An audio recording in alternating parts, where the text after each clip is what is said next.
Ok, ahora sí, vamos a hablar el día de hoy sobre el desarrollo económico de México. Mi nombre es Rosa Verónica Curi Rodríguez y preparé este tema para todos ustedes. Ok, cuando hablamos de el tema este de la economía, pues hay tres áreas básicas, pero súper básicas, que todos tenemos la obligación, que todo directivo, que todo gerente, que toda persona que tenga una capacidad o una responsabilidad de decisión debe de entender. Y esa es básicamente la macroeconomía, la microeconomía y por el otro lado, la economía internacional. ¿De acuerdo? Uno no podría llegar a entender una de ellas si no entiende la otra, ¿de acuerdo? Entonces vamos a comenzar, por favor, con la más básica que tenemos, que es la macroeconomía, ¿no? Es como la más fácil que podemos entender. ¿Por qué? Pues porque los problemas macroeconómicos están siempre dentro de las primeras planas de todos nuestros periódicos. Además, tienen muchísima cobertura por parte de los medios, el radio, la televisión. Y los temas de macroeconomía, pues al final son cosas como la inflación y el desempleo, por lo que la macroeconomía tiene que ver con el nivel general existente de la actividad económica, ¿de acuerdo? De hecho, Keynes, John Maynard Keynes, que es el padre de la teoría macroeconómica moderna, en su libro La Teoría General, pues comenta una serie de cosas, ¿no? Y leído literal de este libro, ¿no? Teoría General del Empleo, el Interés y el dinero, pues nos establece que en la teoría clásica, pues solo podemos tener casos aplicables a un caso bien especial y no a casos generales, porque las condiciones que supone esa teoría clásica, pues es un extremo de todas las posiciones posibles de equilibrio, ¿no? Entonces, las características de ese caso especial supuesto para la teoría económica clásica, pues no son las de la sociedad económica que tenemos hoy en día, por lo cual, de alguna manera, seguir como sus enseñanzas pudieran resultar bastante desastrosas al tratar de aplicarlas a nuestra vida diaria, ¿no? Y entonces, cuando Keynes escribe este libro, pues la realidad es que todas las economías de las diferentes naciones occidentales, pues estaban sumergidas en una depresión, la más larga y la más profunda de todos los tiempos. Y pues fue tan larga y tan profunda que se conoció a lo largo de los años como la Gran Depresión en 1929. Y la economía clásica, como indicaba Keynes, pues dominaba el pensamiento de las clases de gobernantes y de académicos y de investigadores de la época. Y pues la realidad es que sostenían postulados que eran casi imposibles de llevar a cabo, ¿no? Por ejemplo, los economistas clásicos hablaban de que el desempleo iba a ser un problema que se iba a corregir propiamente solo, ¿no? Que se autocorregía, ¿no? Y pues la realidad es que pues nos hemos dado cuenta que eso no es cierto, ¿no?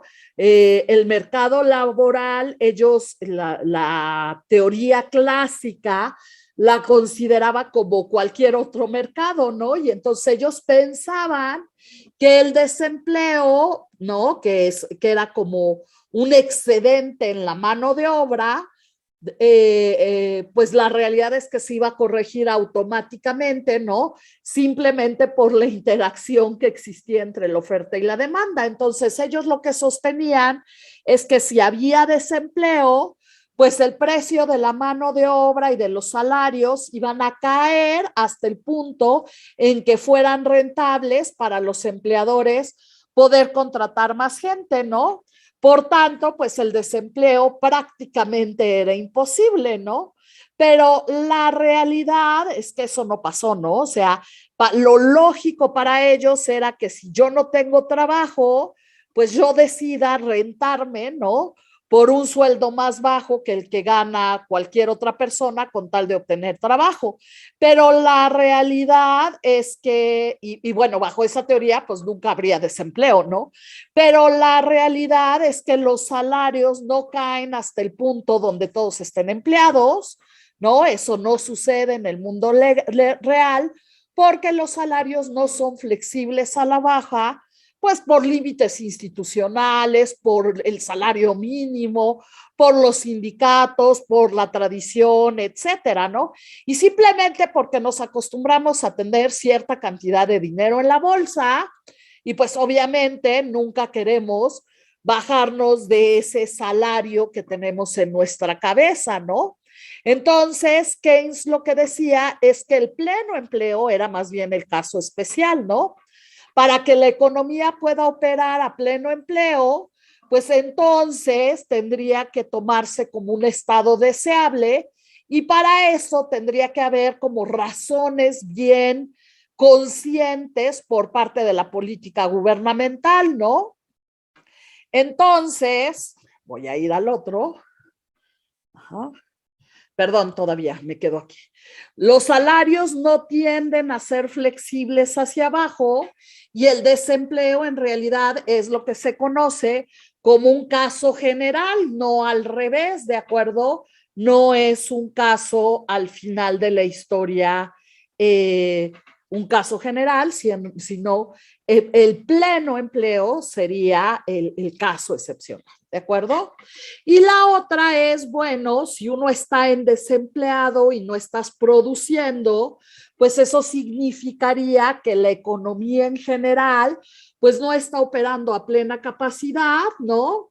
Y entonces el otro punto es, como no hay operación a plena capacidad y yo no tengo empleo, pues yo tampoco estoy comprando nada, ¿no? Entonces, la persona que está desempleada, además de que pega por un lado en la capacidad productiva del país, por el otro lado le pega al consumo, ¿no? Estás consumiendo menos, pues simplemente porque no tienes el dinero para hacerlo, ¿no? Esto era súper importante en las épocas de Keynes y obviamente hoy sigue siendo súper importante porque nosotros pensamos que la automatización, ajá, pues nos va a dejar sin empleo a todos, ¿no? Nada más un detalle que tenemos que considerar es que al final de la historia, los robots pueden hacer un automóvil, ¿no? Pero nunca van a poder comprar uno, ¿no? Entonces, si nuestro temor es que la automatización o los robots y las computadoras y demás nos desplacen en nuestro empleo, pues la realidad es que a lo mejor sí se logra tener una capacidad de producción importante, pero aunque tengas esa capacidad de producción importante, de nada va a servir porque nadie va a comprar esos productos. No sé si me explico. Entonces, pues obviamente tenemos siempre que tener quien produzca, pero también por el otro lado, quien consuma, ¿de acuerdo? Y entonces, pues podemos irnos a el ejemplo de la bañera, ¿no? Lo que el ejemplo de la bañera me dice es que al final de la historia, ajá, si yo veo este ejemplo de la bañera, me voy a dar cuenta que tiene, si se dan cuenta, ay, es que mi dibujito quedó muy chueco, pero no importa. Pues bueno, tenemos una bañera con dos llaves en la parte de arriba de la bañera y tenemos que en la parte de abajo pues existen dos desagües, ¿no? ¿Qué es lo que sucede? Si yo empiezo a llenar la bañera, o sea, abro las dos llaves y me voy, ¿no? A totear por ahí de mi casa y luego regreso a la bañera y resulta ser que, pues regresaste y la bañera no se ha llenado, ¿no? ¿Qué es lo que pasó? Pues que a lo mejor se nos olvidó poner los tapones de los desagües, ¿no? Y entonces justo al mismo ritmo que el agua caía en la bañera, pues se escapaba por los desagües, ¿no? Es exactamente lo mismo que pasa con las acciones del gobierno, en pocas palabras, ¿de acuerdo?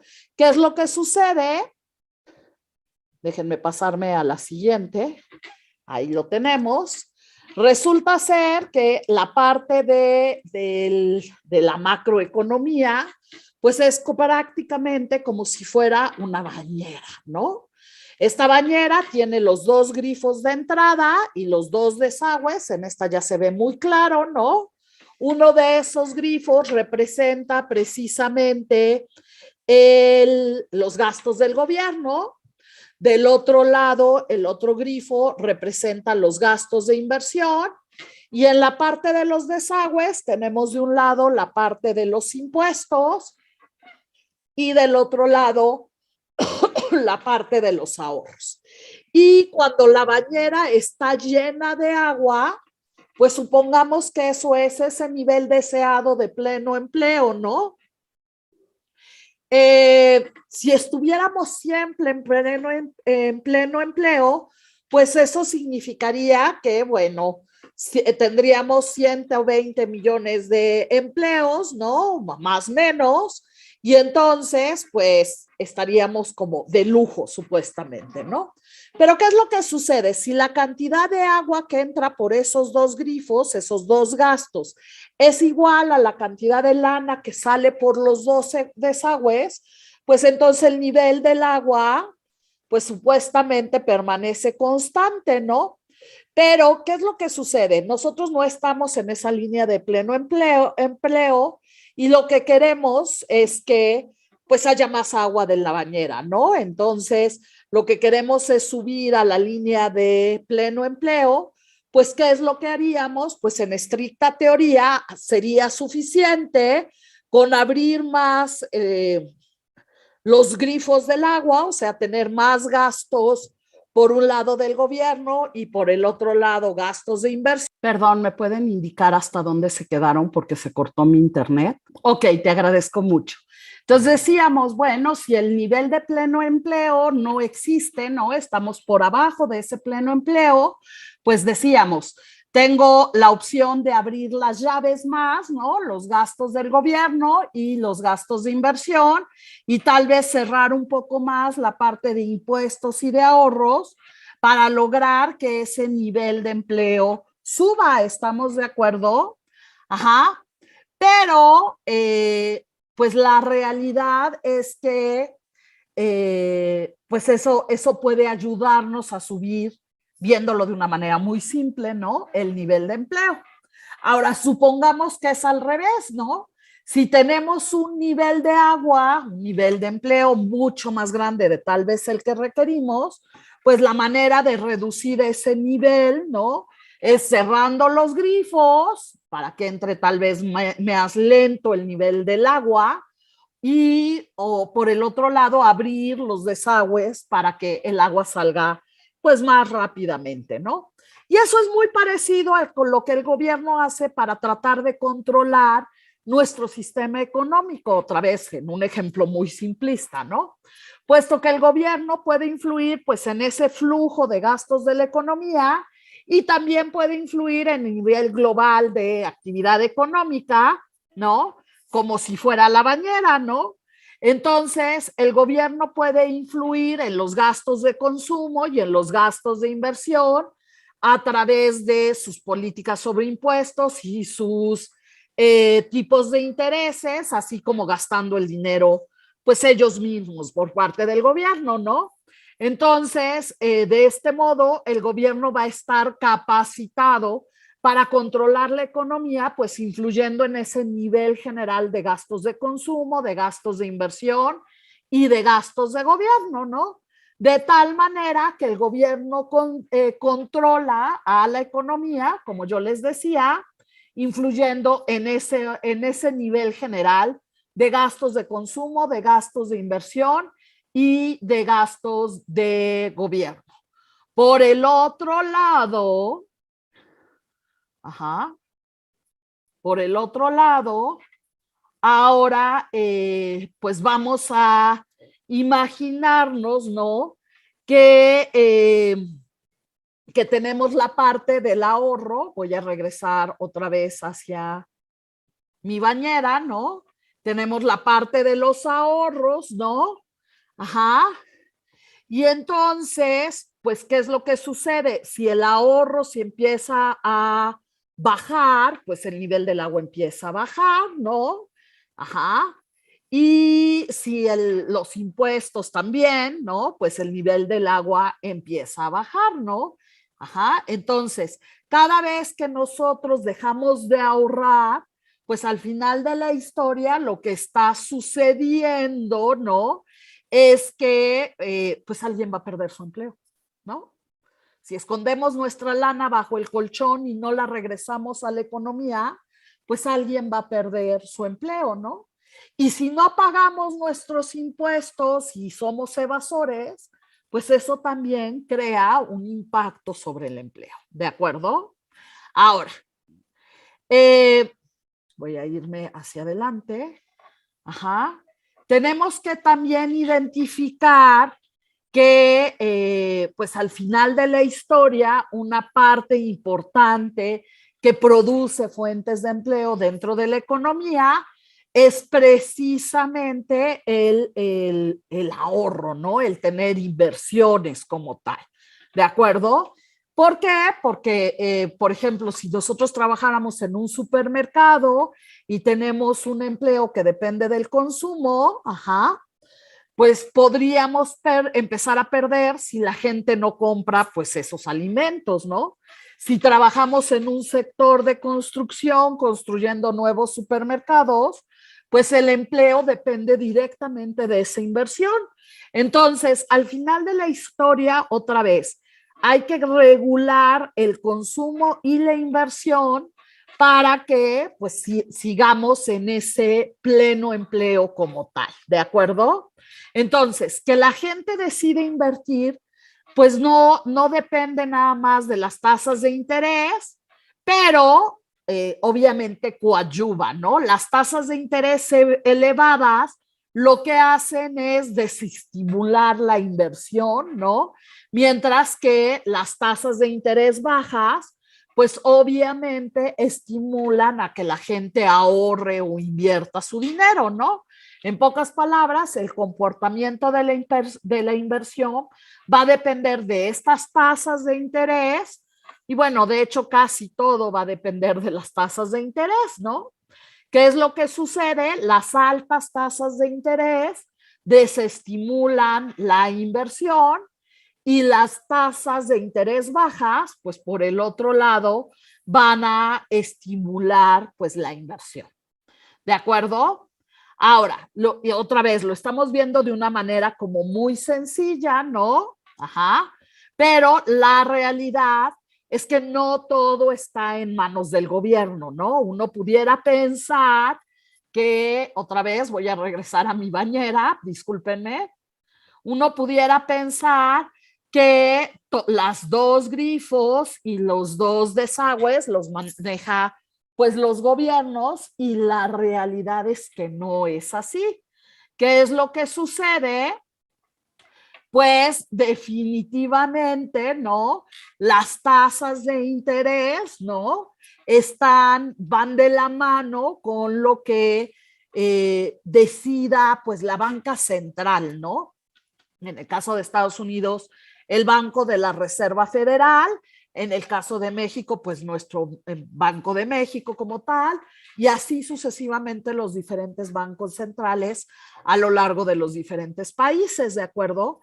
Entonces, ese Banco Central, y la verdad es que el Banco de la Reserva Federal en Estados Unidos, pues tiene mucha influencia hacia los demás países porque se usa como referencia, Pero ese Banco Central puede influir sobre la inversión simplemente al modificar esas tasas de interés, ¿de acuerdo? Otra vez, mientras más alta sea la tasa de interés, pues más se estimula el ahorro y la inversión. Ajá. Mientras más baja sea esa tasa de interés, pues más se desestimula esa inversión, ¿de acuerdo? Ajá.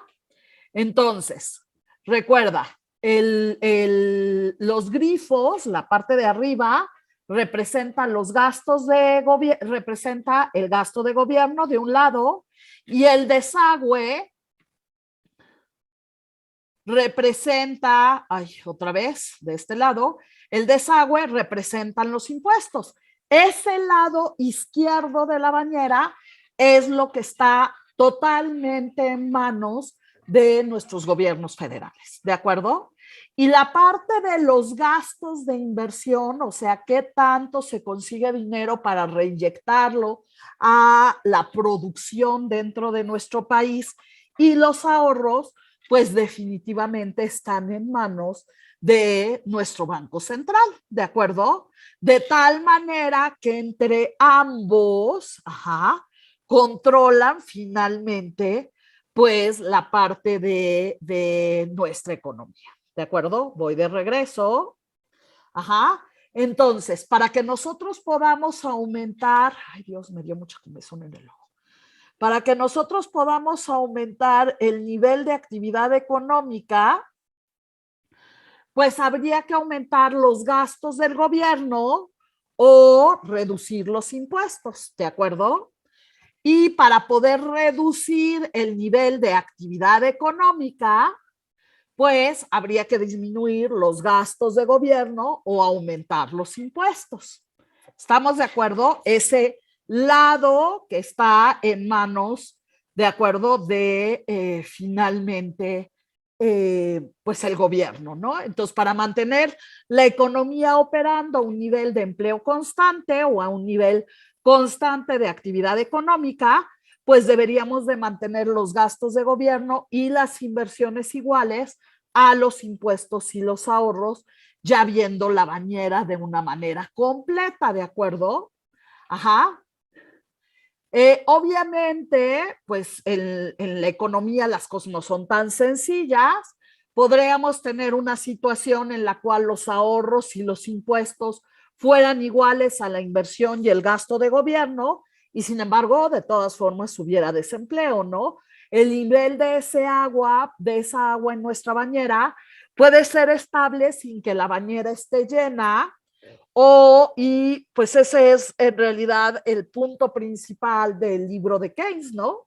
No existe garantía alguna de que el nivel de la actividad económica se estabilice automáticamente nada más por el pleno empleo, ¿no? Podría llegar a estabilizarse a lo mejor en un nivel debajo del pleno empleo, o incluso podría ser que nos estabilicemos teniendo desempleo o una recesión o una depresión, ¿no? Entonces, por el otro lado, si a lo mejor la bañera se estabiliza, la economía se estabiliza por arriba del nivel de pleno empleo, pues la bañera se va a empezar a desbordar, ¿no? Y entonces lo que va a suceder es que vamos a tener hiperinflación, ¿no? Grandes periodos de inflación, ¿no? Pero bueno, una vez que la economía se estabiliza en ese pleno empleo, los gastos del gobierno y la inversión pues tendrían que igualar a los impuestos y a los ahorros, ¿no? Y entonces cualquier situación generará o bien desempleo o bien inflación, ¿de acuerdo? Entonces, pues en conclusión, ajá, ¿cómo se liga la inflación y el desempleo? Pues una vez que la economía está en pleno empleo, debemos de mantener esos ahorros y esos impuestos iguales a los gastos de gobierno y los gastos de inversión, porque cualquier variación en esta situación va a generar inflación o desempleo. ¿De acuerdo? Ajá. Ahora, a todo esto que acabo de explicar es lo que se conoce como instrumental keynesiano, ¿no? aunque realmente pues no creo que Keynes aprobara ese nombre, ¿no? Pero cada vez que el gobierno lo desee, puede aumentar o disminuir pues el nivel de gasto gubernamental y esto pues puede crear o destruir, eliminar empleos, ¿no? Y por el otro lado, el gobierno puede disminuir o aumentar los impuestos, lo cual al final no nos va a dar el mismo resultado. Por el otro lado, pues el Banco Central puede aumentar o disminuir la oferta monetaria, lo cual va a determinar cuánto dinero tienen los bancos para hacer préstamos y de ahí pues se determinarán los niveles de las tasas de interés, ¿no? O el Banco Central puede operar directamente sobre esas tasas de interés, cambiando las tasas que cobran los bancos cuando les da préstamos, ¿no? Y entonces, pues eso también va a tener un impacto, ¿no? En esencia, pues la economía está controlada por el gobierno federal mediante la política fiscal, ¿no? Que es los impuestos y los gastos del gobierno, y por el Banco Central por medio de lo que se conoce como política monetaria, que incluye la oferta monetaria y los tipos de interés, ¿no? La manera en que emplean estos instrumentos keynesianos, pues depende obviamente de los objetivos de la administración de quien sea que esté en el poder en ese momento. ¿De acuerdo? ¿Correcto hasta aquí, chavos? Muy bien. Ahora, la macroeconomía, pues al final de la historia, lo que nos explica es cómo controlar el trueque o ese intercambio que debe de existir entre la parte de el desempleo y la inflación. ¿Correcto?